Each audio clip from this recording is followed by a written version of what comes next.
నమస్తే, welcome to N99 news. Bheemili నియోజకవర్గం Congress party తరపున అభ్యర్థిగా హాసిని వర్మ నిలబడుతున్నారు. ఆయన మాట్లాడుతూ ముందుగా శ్రీరామనవమి శుభాకాంక్షలు తెలిపారు.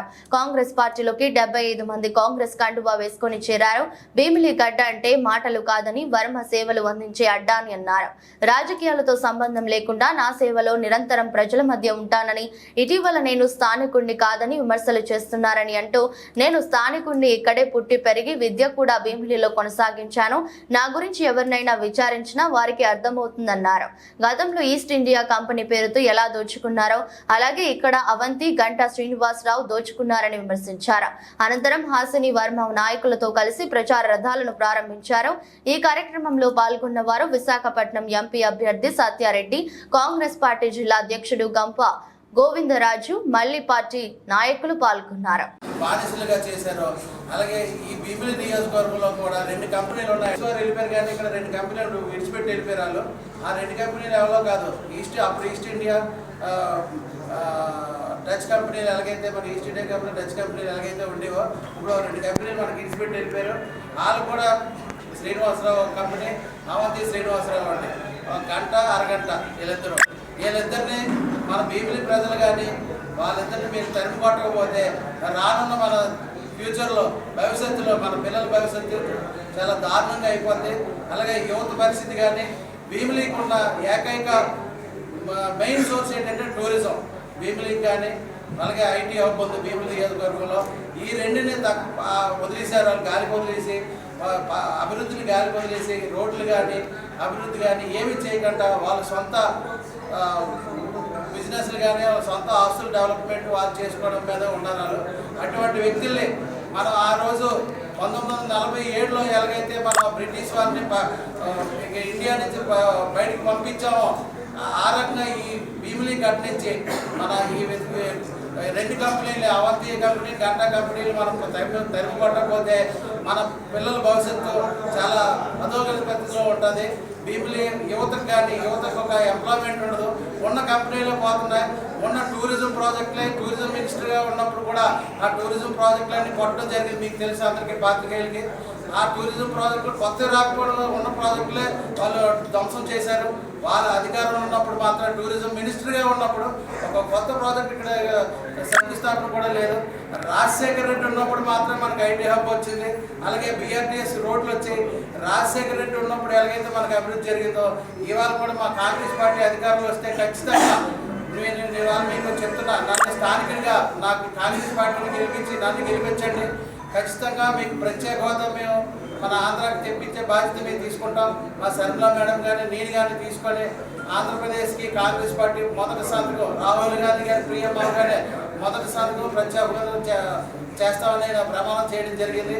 ఖచ్చితంగా టీపీగా నించున్నప్పుడే ప్రతి ఊరు చిన్నపిల్లన్నప్పుడు నేను 9 సంవత్సరాలు నాకు అప్పుడే అన్నూరులో తిరిగి కాంగ్రెస్ పార్టీకి అంత కోరు భక్తులుగా ఉండేవాళ్ళం. మా ఫ్యామిలీ, రాజశేఖర రెడ్డి గారి ఫ్యామిలీకి కానీ, జగన్మోహన్ రెడ్డి గారి ఫ్యామిలీకి కానీ, ఈరోజు కూడా సుబ్బారెడ్డి గారు కానీ, వైవి సుబ్బారెడ్డి గారు కానీ, లేకపోతే విజయసాయి రెడ్డి గారు కానీ, బొత్స సత్యనారాయణ గారు కానీ, అందరినీ మా గురువులుగా భావించి పార్టీకి నా వంతు సాయం చేశాను తప్ప ఈరోజు పార్టీని రూపాయి కూడా మా నియోజకవర్గంలో డ్యామేజ్ చేయని వ్యక్తిని. అలాంటిది మరి ఎందుకో మా శాసనసభ్యులు అవంతి శ్రీనివాస్ గారు మరి నా మీద ఎందుకు ద్వేషం పెంచుకున్నారో తెలియదు. కానీ ఈ 4 సంవత్సరాల్లో నేను పడ్డ బాధలు, మాకున్న కష్టాలు పార్టీలో ఎవరితో చెప్పుకున్నా మరి ఫలించలేదు. ఎన్నో కష్టాలు పడ్డాం. అంటే పర్సనల్గా బాగా డ్యామేజ్ అయిపోయాం. ఆయన మరి ఎందుకు అలా కక్ష పెట్టుకున్నారో తెలియదు. కానీ పర్సనల్గా నా మనస్తత్వం ఏంటంటే ఎవరిని ఒక మాట అన్నాం, అలాగే ఎవరైనా సాయం వస్తే వీలైతే సాయం చేస్తాం, లేదంటే లేదు తప్ప కోపడడం వల్ల వచ్చే ప్రయోజనం లేదని నమ్మే వ్యక్తిని. కానీ ఎందుకో మా మీద కోపపడడం, ఇష్టం వచ్చినట్టు అరవడం. నాతో ఎవరైనా సర్పంచులు మాట్లాడితే ఆ సర్పంచ్ని పిలిపించుకొని నువ్వెందుకు వాసరాజుతో మాట్లాడుతున్నావు అంటే, ఒక సర్పంచ్ ఎంపీపీతో తిరిగితే గౌరవం తప్ప అందులో ఏం డ్యామేజ్ అవుతుందో మరి నాకైతే తెలియలేదు. మేము కొంతమంది సర్పంచులు అందరూ కలిసి ఒక ఫ్యామిలీలాగా ఉండి అందరూ సరదాగా ఏదో సాయంత్రం పూట టీ తాగడానికో ఇంకో దానికో కలిస్తే మన్నాడే వాళ్ళని పిలిచి వాళ్ళని తిట్టడం. నేను కష్టపడి చేసిన రాఘవన్పాలెం ఎలక్షన్ ఇందులో మీ అందరికీ మ్యాక్సిమం తెలుసు. పార్టీ కోసం ఏ బాధ్యతలు అప్పచెప్తే ఆ బాధ్యతలు. రేఖవానపాలెం ఎలక్షన్ అన్నది మేము గెలవం అన్నది మా మేము పెట్టిన సర్పంచ్ క్యాండిడేట్ గెలవడం అని అందరూ చెప్తే, లేదు సార్ నేను నాది రెస్పాన్సిబిలిటీ అన్నాను, వాసును బాధ్యత తీసుకుంటే చేసి గెలిపించుకొచ్చాను. ఇన్ని బాధ్యతలు తీసుకున్నాను. టికెట్ అవంతి శ్రీనివాసరావు గారికి వచ్చింది. అది ఎవరికి వస్తుంది, ఎవరికి ఇచ్చారు అన్నది అది జగన్మోహన్ రెడ్డి గారి నిర్ణయం, నా నిర్ణయం కాదు కదా. 10 సార్లు వాసురాజు నన్ను బ్యాడ్ చేశాడు అంటే మరి నేను ఎవరి దగ్గర బ్యాడ్ చేశానో ఎమ్మెల్యే గారికే తెలియాలి. నేనైతే చాలా బాగుంది సార్, అర్బన్ కవర్ చేసుకుంటే సరిపోద్ది అని చెప్పాను.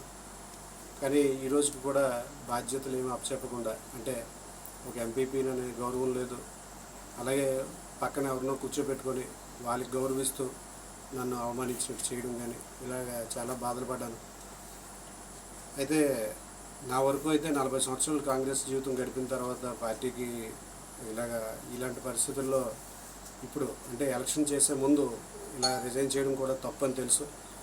ఈ ఎలక్షన్ ఒకసారి చేస్తే మళ్ళీ 5 సంవత్సరాలు ఆయన ఏమేమి బాధలు పెడతారో, లేకపోతే ఏం మాట్లాడతారో ఆ మాటలన్నీ పడడం ఇష్టం లేక వ్యక్తిగతంగా తల్లి లాంటి పార్టీని ద్రోహం చేయడం తప్పు, కానీ తల్లినే తిట్టిన తర్వాత పార్టీకి చేయడం అన్నది నాకు ఎందుకో కరెక్ట్ అనిపించలేదు. అలాగే ఈరోజు నాతో ఉన్న 16 ఊర్లలోని అందరికీ నేనంటే చాలా ఇష్టం. కానీ ఏ సర్పంచ్ని కూడా నాతో రండి, లేకపోతే ఎంపీటీసీని నాతో రండి, మనం అందరం వెళ్ళిపోదాం, ఇంకో పార్టీకి వెళ్ళిపోదాం అన్న ఆలోచన కూడా లేదు. వైఎస్ఆర్సీపీకి అయితే రిజైన్ చేసేద్దామని నిర్ణయం తీసుకున్నాం. నేను మా మదరు ఉమాదేవి గారు అవును సర్పంచ్, నేను ఇక్కడ ఎంపీటీసీ ఎంపీపీగా ఉన్నాను. అలాగే నాకు ఫస్ట్ నుంచి నా తమ్ముళ్ళు అంటేనా దాకిమరి ఎంపీటీసీ నగేష్, ఈయన కూడా నా వల్ల ఎన్నో బాధలు పడ్డాడు. మేము ఇద్దరు పర్సనల్గా ఫైనాన్షియల్గా కూడా చాలా బాధలు పడ్డాను తప్ప ఏదో ఇద్దరు కలిసి ఉండడమే తప్ప అన్నట్టు రాజకీయంలో చూస్తారని మాకైతే తెలియదు. ఇంకా చాలామంది మాతో కలిసి ఉన్నారు, అందరినీ పిలిచి మాట్లాడడం, భయపెట్టడం ఇవన్నీ చేశారు. కాబట్టి వాళ్ళని ఎందుకు నా వాళ్ళు ఇబ్బంది పెట్టాలన్న ఉద్దేశంతో నేను ఈరోజు పార్టీకి రాజీనామా చేస్తున్నాను. అలాగే పార్టీ వల్ల వచ్చిన నా పదవులకి ఇద్దరికైతే, ఒకటి జగన్మోహన్ రెడ్డి గారికి, 2 మా ఊరు ప్రజలకి అందరికీ కూడా, అంటే పదవి నాకు వాళ్ళిద్దరి వల్లే వచ్చింది. ఒకటి జగన్మోహన్ రెడ్డి గారి దయ వల్ల, 2 మా ఊర్లో ప్రజలందరూ కూడా ఏకగ్రీవంగా నాకు ఎంపీటీసీ ఇచ్చారు. పార్టీలకు అతీతంగా రాజు ఎంపీపీ అవుతాడని చెప్పి నాకు సహకరించారు. అలాగే సర్పంచ్ కూడా మదర్ని గెలిపించారు. అందుకోసం మా ఊరు ప్రజలకి జగన్మోహన్ రెడ్డి గారికి ఎప్పుడూ కృతజ్ఞుడై ఉంటాను. పార్టీ ఏ రకమైన నన్ను పార్టీ బాగా